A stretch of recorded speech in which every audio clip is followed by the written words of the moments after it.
ऐसे ही यहाँ इस अध्याय में विद्वेश्वर संहिता के 21वें अध्याय में अलग अलग कामना से अलग अलग पार्थिव शिवलिंग के पूजन का विधान बताया है महाराज।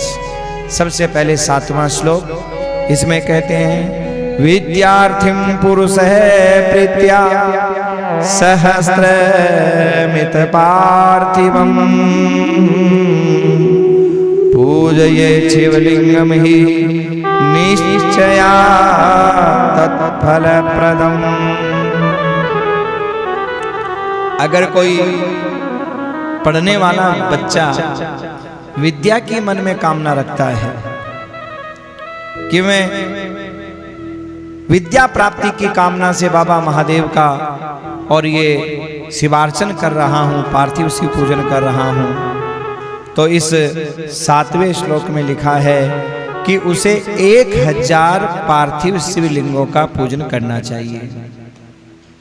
1000 पार्थिव शिवलिंगों का पूजन करने वाले को बाबा महादेव विद्या प्रदान करते हैं।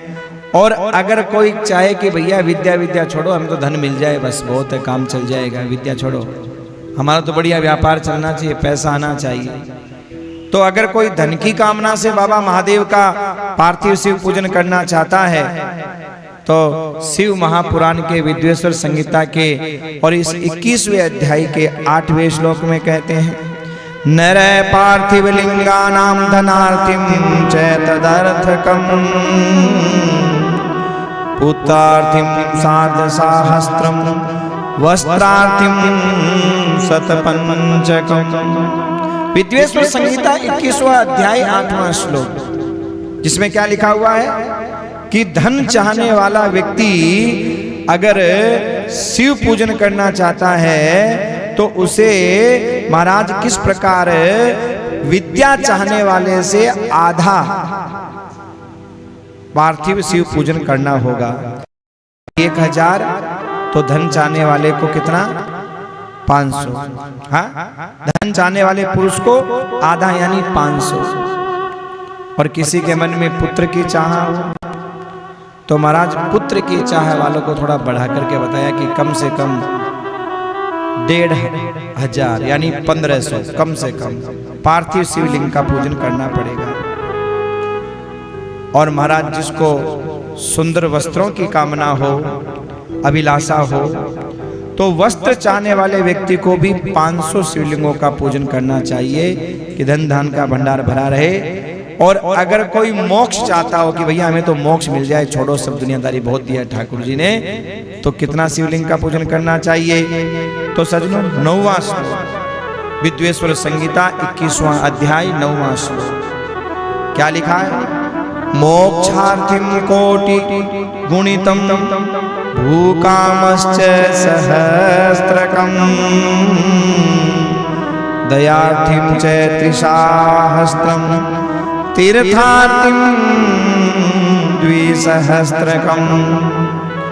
अगर आपके मन में मोक्ष की कामना है तो महाराज मोक्ष की कामना करने वाले को 1 करोड़ शिवलिंगों का पूजन करना पड़ेगा।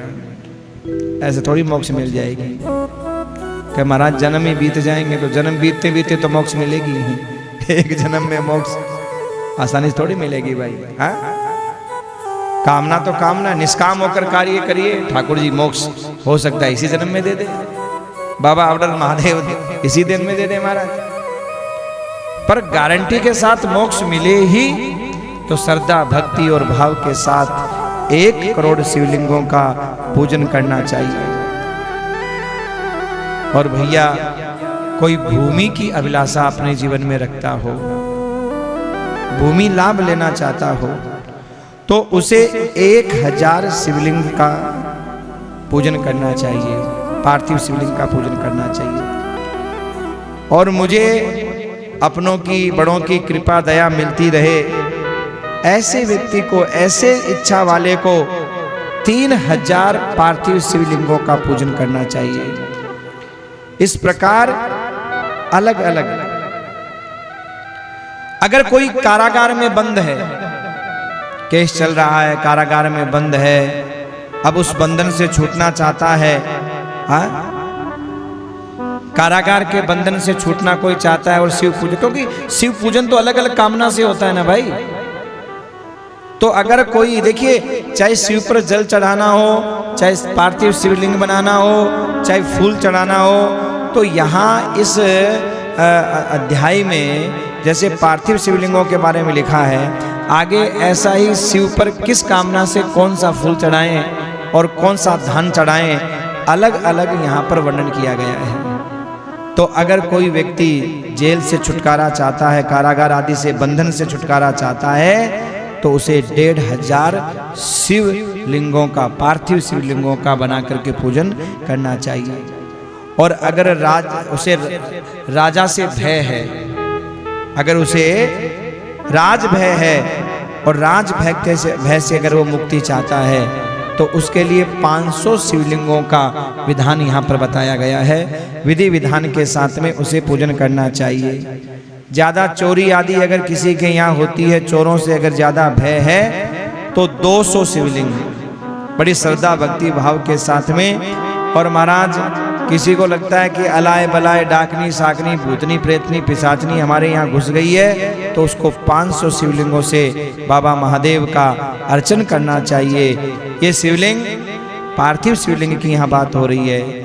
एक पार्थिव शिवलिंग का नित्य पूजन पापों का नाश करने वाला है। 2 लिंगों का पूजन अर्थ की सिद्धि करने वाला बताया गया है। और अगर कोई पुत्रहीन पुरुष 55,000 लिंगार्चन करे तो कन्या संतान की प्राप्ति होती है 10,000 शिवलिंग अर्चन करने से।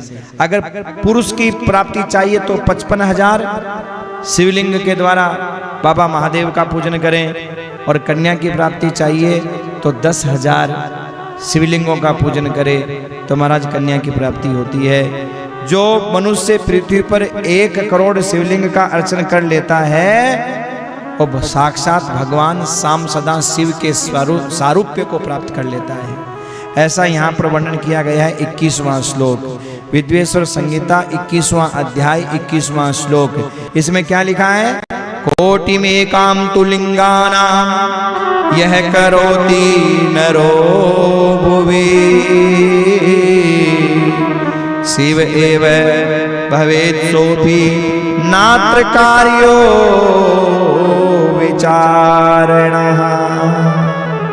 बहुत सुंदर सजनों, इसके बाद में बताया कि जो उत्तम शिवलिंग है, मध्यम शिवलिंग है, और जो महाराज उनसे नीचा अधम जो शिवलिंग है, उनमें क्या अंतर है? तो ये बातें बताई गई है सजनों इन 28वें श्लोक में।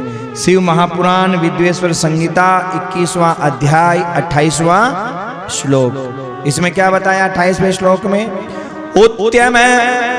उत्तमं मध्यमं नीचं त्रिविधं लिंगमीरितं मानतो मुनिसार्दूलास्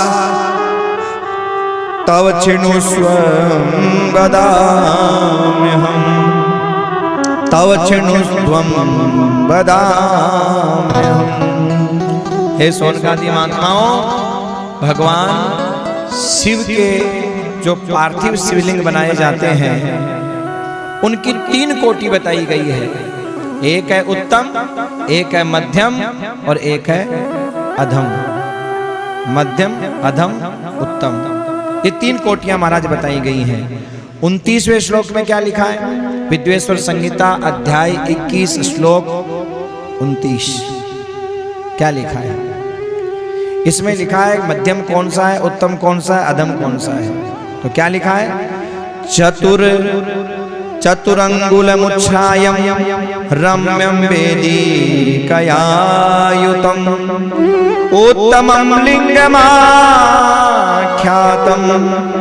मुनिभिः शास्त्र कोविदेः। देखो, जो 4 उंगल ऊंचा और देखने में सुंदर तथा वेदी से युक्त है। ये नहीं है कि पार्थिव शिवलिंग तो बनाना है ऐसे ही बना लो, नहीं, सुंदर सा सुंदर बनाओ महाराज, भाव से जितना सुंदर बन सके, वेदी के सही। है, और कम से कम 4 उंगल, उसे उत्तम बताया है। 4 उंगल ऊंचा और देखने में सुंदर। बस शास्त्रों में महर्षियों ने उसे उत्तम शिवलिंग का बात कही है। और जो उससे आधा है, 4 लिंग से जो 4 उंगल से जो आधा है उसे मध्यम कहते हैं, और उससे भी जो आधा है उसे अधम कहते हैं। ये 3 कोटियां यहाँ पर शिवलिंगों की बताई गई है। बोलो शंकर भगवान की जय हो। अच्छा, अब अगला अध्याय प्रारंभ होता है 22वां। इस 22वें अध्याय में क्या है? भगवान बाबा अवडरदानी के नैवेद्य की महिमा इसमें बताई गई है। बाबा महादेव के भोग की क्या महिमा है, खाना चाहिए नहीं खाना चाहिए, और खाने वालों को लाभ मिलेगा हानि मिलेगी। और महाराज इसी अध्याय में आगे विचार किया गया है